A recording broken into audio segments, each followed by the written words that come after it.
কখন বলবি? সকলকে তো জমাটো করতে হবে না? বলার কথা তো আমার, তোমার কি? তোমার অত চিন্তার কি আছে? লা চিন্তার সেরকম কিছুই নাই।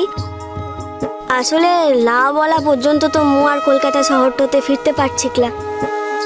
আর কতদিন অফিসটা কামাই করবো বল? বেশ, আজকেই বলে দেব। আজকে সন্ধ্যাবেলায় বলবো, পরবটা হয়ে যাক।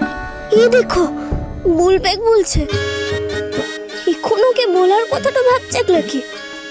আর কাল রাতে যে মুখে বললো। কি হলো, চুপ করে আছো কেন? লা চুপ তো করিলাই, মোর যেটা জানার ছিল তার উত্তরটা তো তো দেই দিলি। উত্তর পেয়ে গেছো তো? হি তুই তো বললি যে আজই বলবি।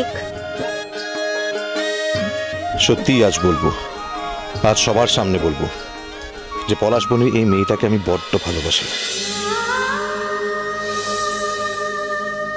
ইষ্টি কুটুম সোম থেকে রবি প্রতিদিন বিকেল 5টায়।